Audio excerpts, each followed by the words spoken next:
আসসালামু আলাইকুম। আমি পিলু বলছি। কেমন আছেন আপনারা?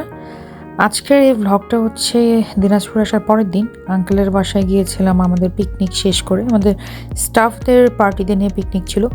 ওখানে থেকে সোজা আঙ্কেলের এখানে আসছি এত প্ল্যান নিয়ে। ছোট ফুপি আমাদের গেট টুগেদার দেখে এত আড্ডা দেখে থাকতে না পেরে চলে আসছে বগুড়া থেকে। আরেকটু আগে আসলে আমাদের পিকনিকে জয়েন করতে পারতো। আর এই যে আঙ্কেল আমাদের সন্ধ্যাবেলা খাবারের আয়োজন করেছে। আমাদের আসলে সব কিছু ইনস্ট্যান্ট ছিল, কারণ আমরা যা যাবো এটা আঙ্কেল জানতোও না। আর এই কোপ্তাটা খুবই খেতে মজা। এটা সবসময় আমি দিনাজপুরেই খেয়েছি, আমি দিনাজপুরের বাইরে এরকম খাইনি। আছে হয়তো বা কোথাও, আমি জানি না। তো আমি আবার আঙ্কেলকে বলছিলাম যে আঙ্কেল পুরি নিয়ে এসো, কারণ চা দিয়ে খেতে খুবই মজা। আর বৌমা খুবই মজার কফি আর চা বানাতে পারে।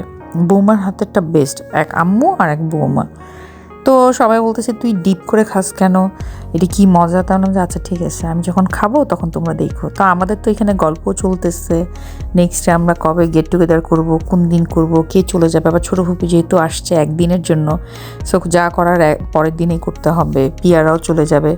আমরা ভীষণ হই হুল্লোড় টাইপ ফ্যামিলি। আমাদেরকে যারা পার্সোনালি চেনে, ইভেন আমার ফ্রেন্ডরাও বলে যে তোর ফ্যামিলির সাথে মানে আড্ডা দেওয়ার খুব ইচ্ছা। যারা আড্ডা দিয়েছে তারা জানে যে কতটা মজার আমাদের ফ্যামিলি, আলহামদুলিল্লাহ।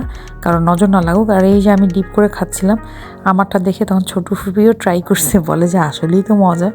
আমি সব কিছু ডিপ করে খাই। যেমন আঙ্কেল আবার দিয়েছে কি বলে এটাকে, খাগড়া মনে হয়, আমি নামটাই ভুলে গেলাম। ছোটোবেলা থেকে খেয়ে আসতেছি, অথচ মাঝখানে এত বছর না খাওয়ার কারণে ভুলেই গিয়েছি। ওটাও ডিপ করে খেয়েছি। আর আমাদের গল্পের টপিকের অভাব নেই, যে এটার কথাই বলছি, এটা খাগড়াই বলে মনে হয়। আমরা গল্প করতে যখন শুরু করি তখন কোথায় থেকে শুরু আর কোথায় যায় শেষ নিজেরাও জানি না।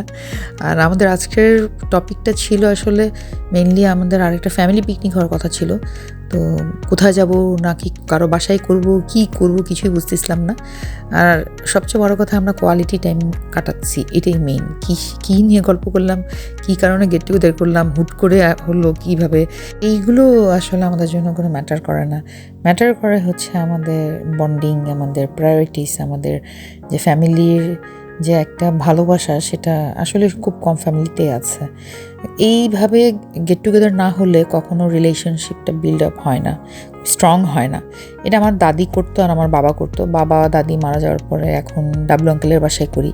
এই যে এখানে ফিশ বারবিকিউ হচ্ছে, আর আমরা তো ওয়েট করছি যে কখন ফিশ খাবো। তার মাঝখানে এত গল্প আড্ডা চলতেছে। আমরা যতবারই এই ধরনের গেট টুগেদার করি, আমরা ফামিকে খুব মিস করি, কারণ ফামি দেশের বাইরে থাকে। সুমন রান্না করার দায়িত্ব নিয়েছে, ওর হাতের রান্না খুবই মজার।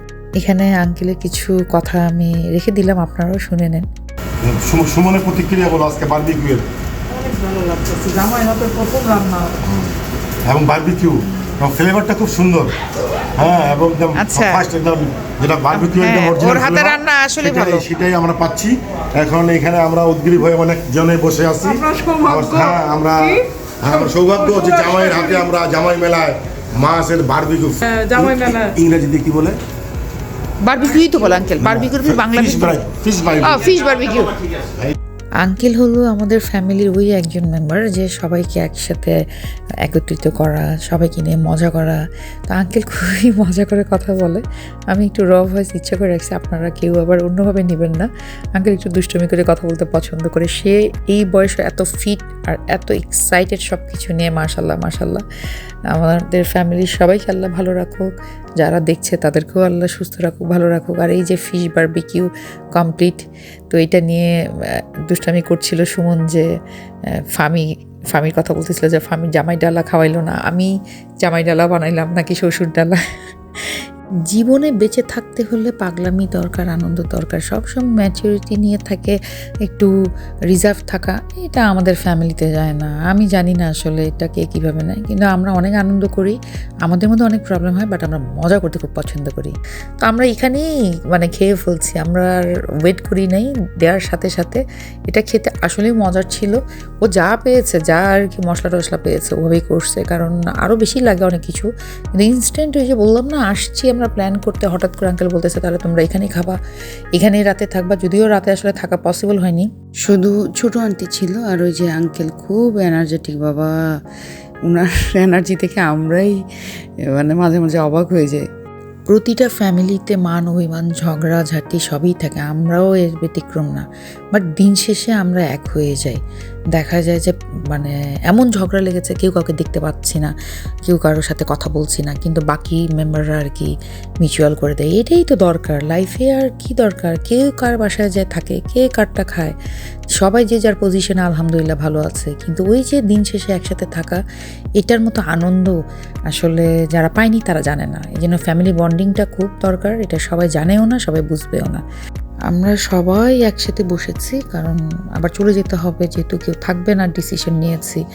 আর আঙ্কেল অনেক অনেক কিছু মেনু করেছে, ভর্তা করেছে, হাঁসের মাংস, ডিম ভুনা, আলু গরুর মাংস, তারপর হচ্ছে খাসির মাংস।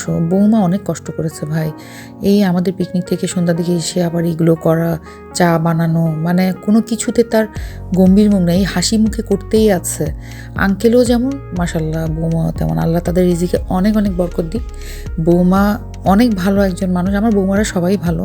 আমি এর আগের ব্লগে বলছিলাম যে আমি কখনো এসে একা ফিল করি না, হয় আঙ্কেলের বাসায় যাওয়ার পরে কোনো না কোনো বৌমা ইনভাইট করতেছে, কাজিনরা আসতেছে। আলহামদুলিল্লাহ আমাদের বন্ডিংটা সবসময় এরকম থাকে, বাইরের কোনো মানুষ কখনোই পারেনি, ট্রাই করছে, হয়তো সাময়িকভাবে আমাদের সম্পর্কটা একটু খারাপ হয়েছে, কিন্তু ওই যে দিন শেষে এক হয়ে যায়, এটাই ফ্যাক্ট।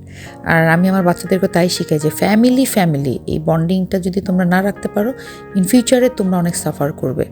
আমাদের ফ্যামিলির জামাইরা অনেক লাকি, ওরা নিজেরাই খুব প্রাউড ফিল করে, কারণ বলে যে এই শ্বশুর বাসার এই একটা জিনিস খুবই ভালো লাগে যে ছোটোখাটোভাবে গেট টুগেদার হলেও এত আড্ডা, এত আনন্দ হয়, কারণ সবার বাসায় আসলে এইভাবে অ্যারেঞ্জ করে না।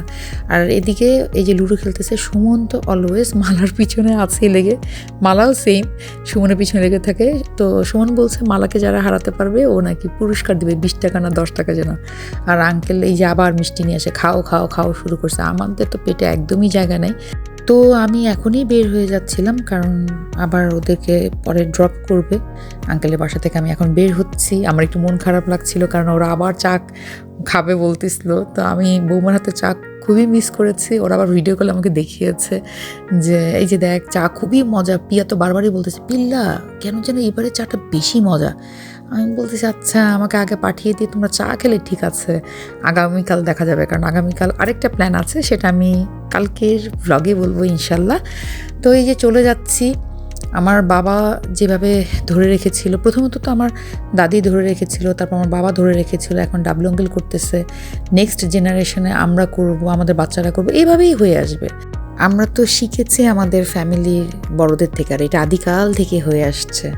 তো আলহামদুলিল্লাহ আমরা সবাই ভালো আছি, ভালো যেন থাকি, দোয়া করবেন, আপনারাও সুস্থ থাকবেন, আর আমার বাচ্চা দুটোর জন্য দোয়া করবেন। অনেক ঠান্ডার কারণে ওরা আসেনি, আর স্পেশালি স্কুলের জন্য আসেনি, ওরা খুবই মিস করছিল দিনাজপুর। ইনশাল্লাহ কোনো একদিন ওদেরকে নিয়ে আবার চলে আসবো। আর আমার সবচেয়ে শান্তির জায়গা হলো আমার এই দিনাজপুর ভাই। এখানে ধুলাবালি হোক আর যত যাই হোক, আমার এখানে আসলে মনে হয় যেন আমি অক্সিজেন, যেটাকে বলে যে একদম পিওর অক্সিজেন, আমি এখানেই পাই, এখানেই আমার খুব ভালো লাগে। কিন্তু তারপরেও বাচ্চাদের পড়াশোনার জন্য আমার নারায়ণগঞ্জেই থাকতে হয়, কিছু করার নাই, আর এখানে তো বিজনেসের জন্য আসতেই হয়। তো আজকের ব্লগটা এখানেই শেষ করছি, আপনারা সবাই ভালো থাকবেন, টাটা, বাই বাই।